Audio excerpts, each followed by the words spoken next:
the town in general, particularly should look at our neighbor Reading and see the development that's happened there over the past 5 years, and try to extrapolate some of the issues that they've used to come up with this development over there. And you know, I think Bob is right when he says that it's certainly a necessity at this point in time to bring in a sewer system to attract these types of businesses.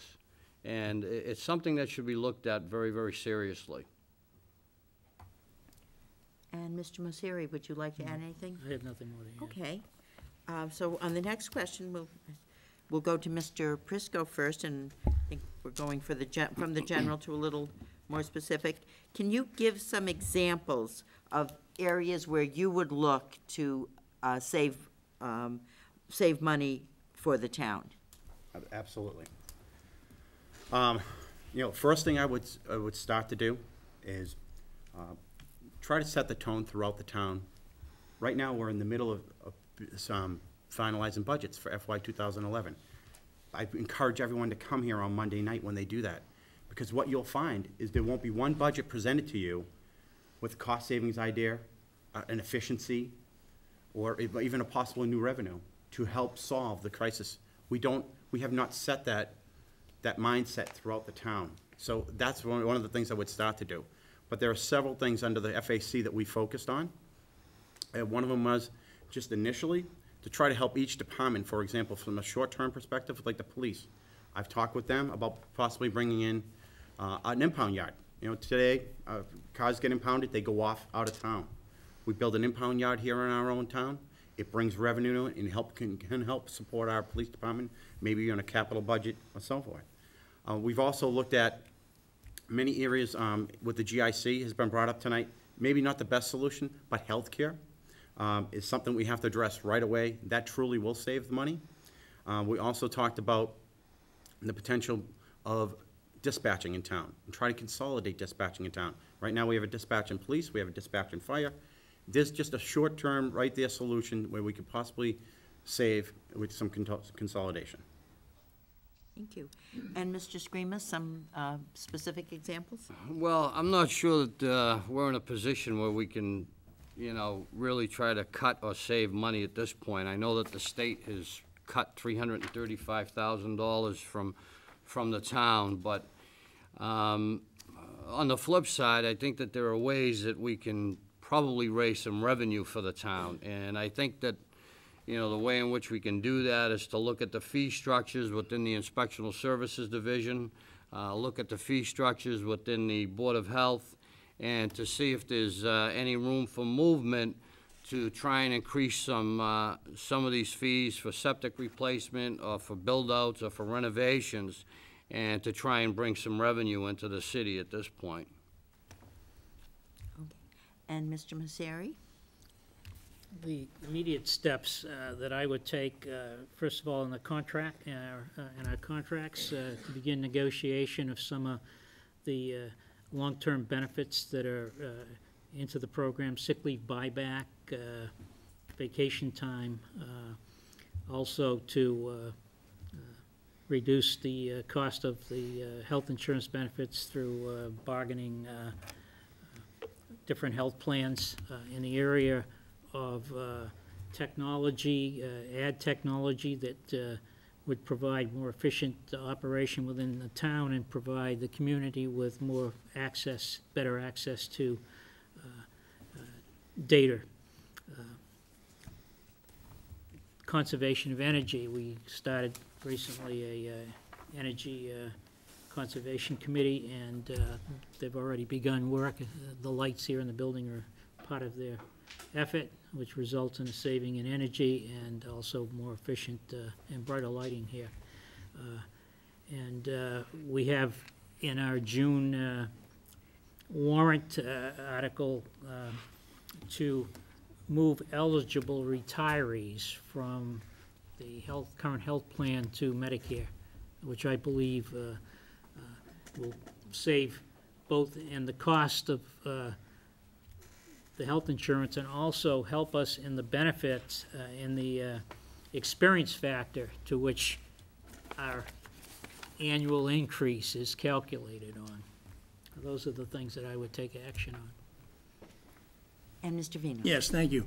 Yeah, I also feel that, I believe there is some room for bargaining, and I stress that word, on the healthcare issues.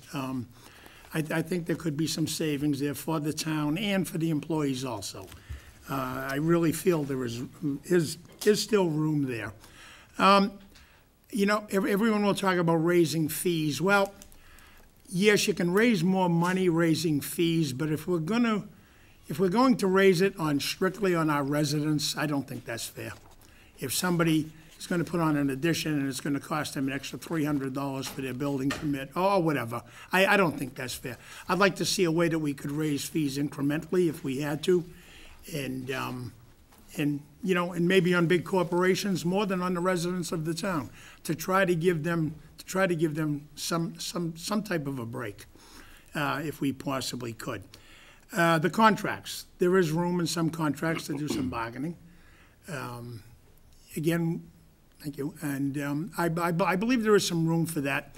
And also on the consolidation of services and buying, et cetera. I'm sorry, there's a sign. Yeah, I believe there is some room for that. That's okay. 30 seconds. I'm all set. Okay. Mr. Prisco, would you like to add anything? I would. 1 minute. And, Okay. you know, I've been told that there is a reward system currently in place here in Town Hall, and I didn't know that, but if you've been reading some of my stuff on my website and some of the things I've been publishing, I think we need to form a formal reward system, because to me, the town employees, lots of them have been here many years, nobody knows better than them on how to save money in this town, how to make changes from an efficiency standpoint, and we should reward them for it. And it doesn't have to be large stuff. It could be anything. It's just anything to show appreciation, because again, it goes back to what I said earlier. It changes that mindset. It shows that we care, and it shows that the leadership, from our perspective, that we're gonna do something about it when they do something good for this town. Mr. Screamer, you have another minute if you'd like? Yeah, I just hate to see the working man always getting taken down a notch every so often when things get a little bit tough. So I think that the town has to become more creative in developing ways in which to raise revenues within the town. I just think that, you know, you can only take so much from the working man. And, you know, we expect these guys to pay taxes and, you know, to feed their families and pay their mortgages. And I just think that the town really needs to step up to the plate, and they need to sell themselves as a place that businesses should come in and should open and have a future here. Mr. Mosseri, you have another minute if you'd like? I would agree with Mike that perhaps expanding the employee incentive program that was put in place a while ago would be a good step forward to come up with internal ideas on saving money. And Mr. Vino, another minute? Yes, thank you. Yes, on the reward system, Mr. Prisco mentioned formalizing it. It is formalized. It is there, and it can be used by employees, and we do encourage that. It already is in place, and it is formalized. Okay, and for the next question, we'll go to Mr. Screamer first. And I've got a couple of education and school-related questions. I think we'll probably just stick to maybe two of those. The first one is, there seems to be an us versus them mentality between school and general government. What, as a selectman, what do you feel you could do to bridge that gap? Well, it's interesting because today I spoke briefly before the North Reading Parents Association, and I've been doing a little research and reading about education and spending in the United States, and the United States spends between $8,000 and $10,000 per year educating each public school student. And in a recent Globe article, we lag behind countries in Asia and Europe who spend much less money to educate their students. And in Singapore, where the poverty level is 80% of the population, we lag behind those students in math and science. And to me, I think what's happened is that there's a distraction, a lot of distraction for children.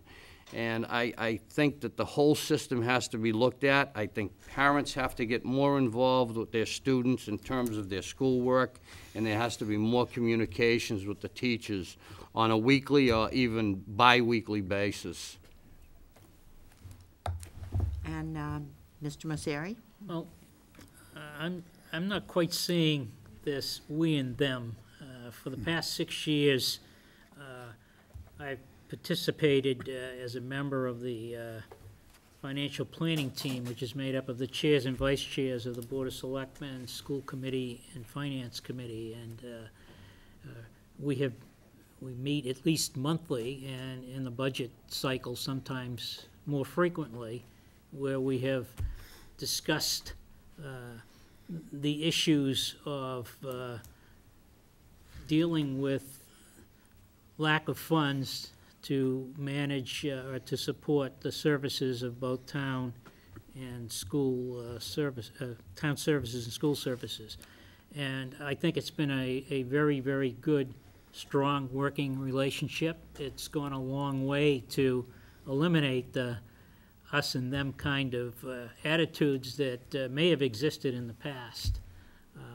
I'm not saying that it's 100%, but I tell you that, you know, amongst our board members on the school committee side and finance committee and Board of Selectmen, that does not exist. And Mr. Vino? Yes, thank you. I agree 100% with Bob. 15 years ago, when I was first elected, actually it was 16 years ago, I think there was that feeling, us versus them. But as Bob has stated, over the last 6 years, ever since we've put into place that financial planning team, which I was part of when I was a chairman of the board, that attitude is gone. It's just not there. Some people may feel it is, but truly it's not. We get fantastic cooperation between the two boards. We get to exchange information at the financial planning team meetings. Before everything was, shall I say, a surprise, it's no longer. And this has worked out very good because we can work together. We know more where one group is headed and, you know, and what we can do to actually help one another out. So I don't see that us versus them. And Mr. Prisco? Sure. Maybe a different perspective from the other side. I'm not a current Board of Selectmen, but I am a very active member. I do participate in a lot of the meetings. I do attend them. And I, quite frankly, haven't seen roughly what that question is saying, I have to admit. Now, I know there's a lot of controversial issues that we sometimes walk away and we don't agree 100% on, but I have to give credit where credit is due. I think this selectmen, this group of selectmen have done a pretty good job on having communication with our school committee. I guess whoever wrote the question would be a good opportunity. I'd like to maybe defer some of my time to allow them to expand on the question, because maybe we missed it. Because what I see from my side, I think communication is there, but how we solve the issues, I think, is another question. Mr. Screamer, would you like to take another minute? No, I'm all set. Anyone? Mr. No, I'm all set. Okay, okay. Well, let's get a little more specific on the schools. I have a couple of questions here about a new building project, and so I'm going to combine it a little. Do you support the SSBC? I guess that's the secondary school building project. And how would you propose to pay for this feasibility study? And that would go to Mr. Messeri first.